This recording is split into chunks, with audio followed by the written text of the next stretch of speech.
बोलिए श्री बृहस्पति देव भगवान की जय। मित्रों, आज बृहस्पतिवार का दिन है और आज के दिन बृहस्पति देव की कथा को श्रवण करने से घर में सुख संपत्ति का वास बना रहता है। माता लक्ष्मी की कृपा प्राप्त होती है।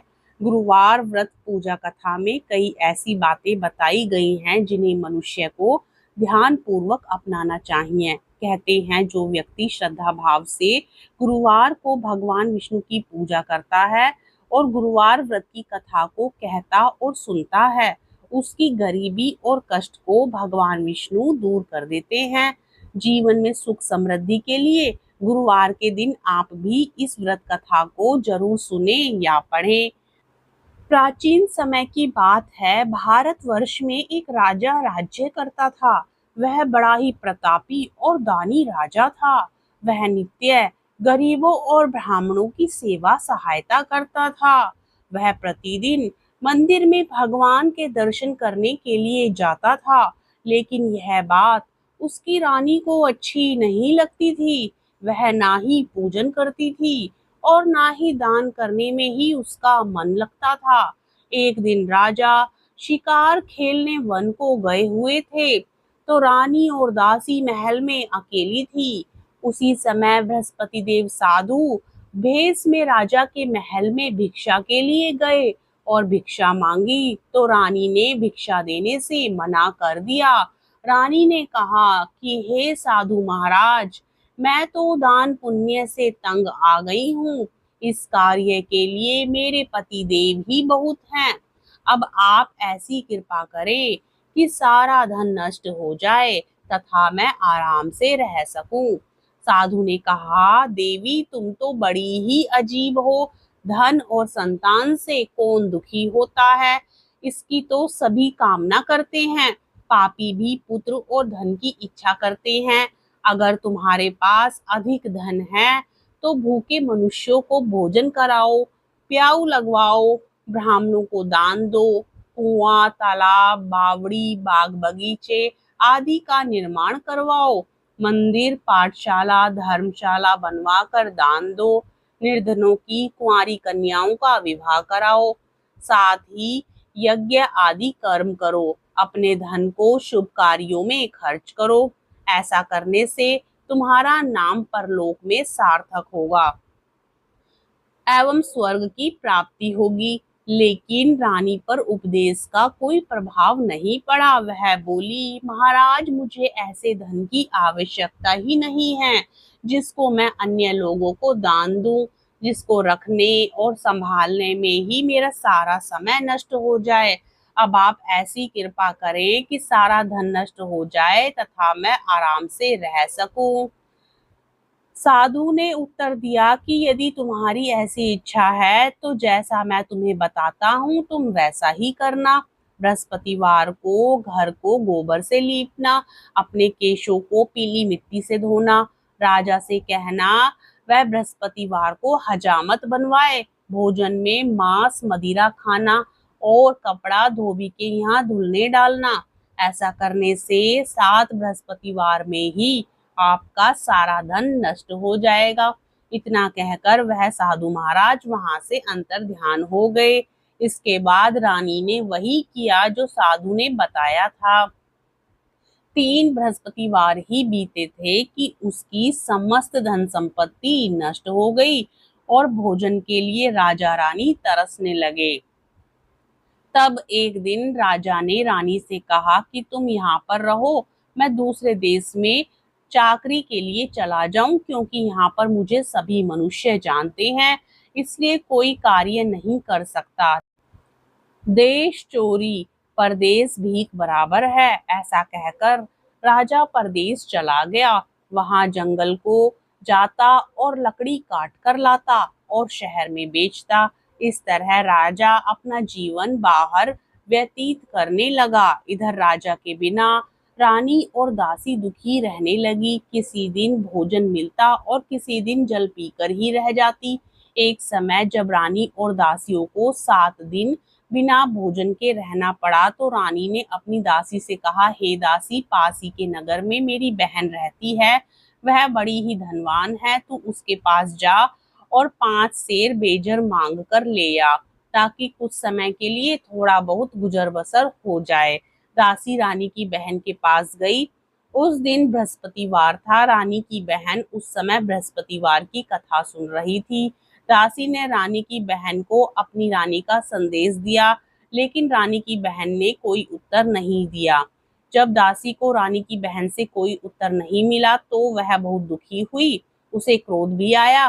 दासी ने वापस आकर रानी को सारी बात बता दी। सुनकर रानी ने कहा कि हे दासी, इसमें उसका कोई दोष नहीं है। जब बुरे दिन आते हैं तब कोई सहारा नहीं। अच्छे बुरे का पता विपत्ति में ही लगता है। जो ईश्वर की इच्छा होगी वही होगा। यह सब हमारे भाग्य का दोष है। यह सब कहकर रानी ने अपने भाग्य को कोसा। इधर रानी की बहन ने सोचा कि मेरी बहन की दासी आई थी, लेकिन मैं उससे नहीं बोली। इससे वह बहुत दुखी हुई होगी। कथा सुनकर और पूजन समाप्त कर वह अपनी बहन के घर गई और कहने लगी कि हे बहन, मैं बृहस्पतिवार का व्रत कर रही थी। तुम्हारी दासी गई, लेकिन जब तक कथा होती है तब तक ना तो उठते हैं और ना ही बोलते हैं, इसलिए मैं नहीं बोली। कहो दासी क्यों गई थी? रानी बोली, हमारे घर अनाज नहीं था। ऐसा कहते कहते रानी की आंखें भर आई। उसने दासियों समेत पिछले 7 दिनों तक भूखा रहने की बात भी अपनी बहन को बता दी। इसलिए मैंने दासी को तुम्हारे पास 5 सेर बेजर लेने के लिए भेजा था। रानी की बहन बोली, बहन देखो, बृहस्पति देव सबकी मनोकामना पूर्ण करते हैं। देखो, शायद तुम्हारे घर में अनाज रखा हो। पहले तो रानी को विश्वास नहीं हुआ, परंतु बहन के आग्रह करने पर उसने दासी को अंदर भेजा। दासी घर के अंदर गई तो वहां पर उसे एक घड़ा भेजर से भरा मिल गया। उसे बड़ी हैरानी हुई। उसने बाहर आकर रानी को बताया। दासी रानी से कहने लगी कि हे रानी, जब हमको भोजन नहीं मिलता तो हम व्रत ही तो करते हैं, इसलिए क्यों ना इनसे व्रत और कथा की विधि पूछ ली जाए। हम भी व्रत किया करेंगे। दासी के कहने पर रानी ने अपनी बहन से बृहस्पति व्रत के बारे में पूछा। उसकी बहन ने बताया, बृहस्पतिवार के व्रत में चने की दाल और मुनक्का से विष्णु भगवान का केले के वृक्ष की जड़ में पूजन करें तथा दीपक जलाएं और कथा सुने। उस दिन एक समय ही भोजन करें। भोजन में पीले खाद्य पदार्थ का सेवन जरूर करें। इससे गुरु भगवान प्रसन्न होते हैं और अन्न, पुत्र और धन का वरदान देते हैं। साथ ही सभी मनोकामनाएं पूर्ण करते हैं। और व्रत पूजन की विधि बताकर रानी की बहन अपने घर लौट आई। रानी और दासी दोनों ने निश्चय किया कि बृहस्पति देव भगवान का जरूर पूजन करेंगे। 7 रोज बाद जब बृहस्पतिवार आया तो उन्होंने व्रत रखा। गुड़साल में जाकर चना और गुड़ बीन लाई तथा उसकी दाल से केले की जड़ तथा विष्णु भगवान का पूजन किया। अब पीला भोजन कहाँ से आए? दोनों बड़ी दुखी हुई, परंतु उन्होंने व्रत किया था, इसलिए बृहस्पति देव भगवान प्रसन्न थे। एक साधारण व्यक्ति के रूप में वे 2 थालों में पीला भोजन लेकर आए और दासी को देकर बोले, हे दासी, यह भोजन तुम्हारे और तुम्हारी रानी के लिए है। इसे तुम दोनों ग्रहण करना। दासी भोजन पाकर बहुत प्रसन्न हुई। उसने रानी से कहा, चलो रानी जी, भोजन कर लो। परंतु रानी को भोजन के आने के बारे में कुछ भी नहीं पता था, इसलिए उसने कहा कि जा तू ही भोजन कर, क्योंकि तू व्यर्थ में हमारी हंसी उड़ाती है। तब दासी ने कहा, एक व्यक्ति भोजन दे गया है। तब रानी ने कहा, वह व्यक्ति तेरे लिए ही भोजन दे गया है, तू ही भोजन कर। तब दासी ने कहा, वह व्यक्ति हम दोनों के लिए 2 थालों में सुंदर पीला भोजन दे गया है, इसलिए मैं और आप दोनों ही साथ साथ भोजन करेंगे। यह सुनकर रानी बहुत प्रसन्न हुई और दोनों ने गुरु भगवान को नमस्कार कर भोजन किया। उसके बाद से वे प्रत्येक बृहस्पतिवार को गुरु भगवान का व्रत और पूजन करने लगी।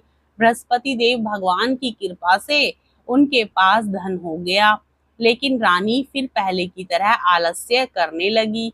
तब दासी बोली, देखो रानी, तुम पहले भी इसी प्रकार आलस्य कर दी थी।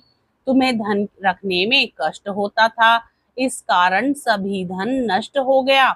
अब गुरु भगवान की कृपा से धन मिला है तो फिर तुम्हें आलस्य होता है। बड़ी मुसीबतों के बाद हमने यह धन पाया है, इसलिए हमें दान पुण्य करना चाहिए। अब तुम भूखे मनुष्यों को भोजन कराओ, प्याऊ लगवाओ, ब्राह्मणों को दान दो। कुआं, तालाब, बावड़ी और बाग बगीचे आदि का निर्माण कराओ। मंदिर, पाठशाला और धर्मशाला बनवाकर दान दो। निर्धनों की कुंवारी कन्याओं का विवाह कराओ, साथ ही यज्ञ आदि कर्म करो।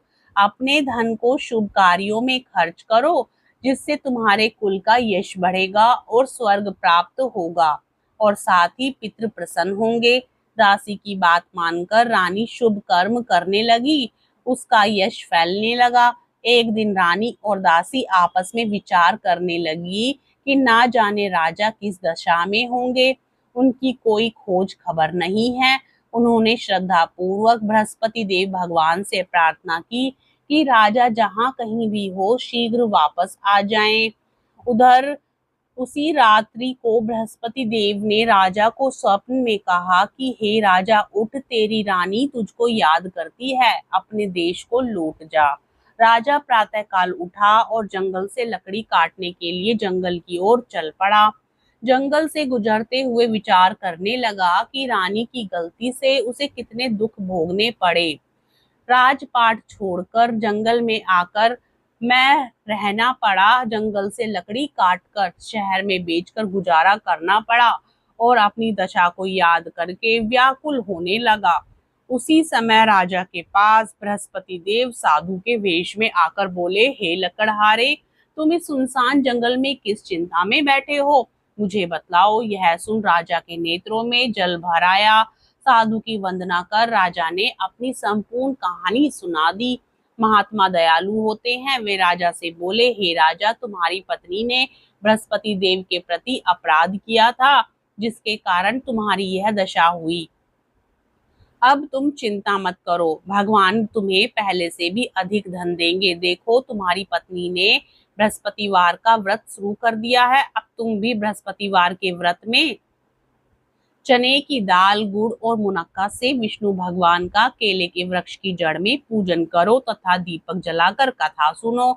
उस दिन एक ही समय भोजन करना, लेकिन भोजन में पीले खाद्य पदार्थ का सेवन जरूर करना। भगवान तुम्हारी सब मनोकामनाओं को पूर्ण करेंगे। साधु की बात सुनकर राजा बोला, हे प्रभु, लकड़ी बेचकर तो इतना पैसा नहीं बचता जिससे भोजन के उपरांत कुछ बचा सकूं। मैंने रात्रि में अपनी रानी को व्याकुल देखा है, मेरे पास कोई साधन नहीं जिससे उसका समाचार जान सकूं। फिर मैं कौन सी कहानी कहूँ, यह भी मुझको मालूम नहीं। साधु ने कहा, हे राजा, मन में बृहस्पति भगवान के पूजन व्रत का निश्चय करो, वे स्वयं तुम्हारे लिए कोई राह बना देंगे। बृहस्पतिवार के दिन तुम रोजाना की तरह लकड़ियां लेकर शहर में जाना, तुम्हें रोज से 2 गुना धन मिलेगा, जिससे तुम भली भांति भोजन कर लोगे तथा बृहस्पति देव की पूजा का सामान भी आ जाएगा। राजा ने ऐसा ही किया और उसको मनोवांछित फल की प्राप्ति हो गई। इस प्रकार जो भी यह कथा पढ़ता है या सुनता है, उसके सभी मनोरथ पूर्ण होते हैं। भगवान बृहस्पति देव और माता लक्ष्मी की कृपा उस मनुष्य पर सदा सर्वदा बनी रहती है। बोलिए श्री बृहस्पति देव भगवान की जय, माता लक्ष्मी की जय। मित्रों, कथा पसंद आए तो वीडियो को लाइक करके चैनल को सब्सक्राइब जरूर कर लें। राधे राधे, जय श्री कृष्णा।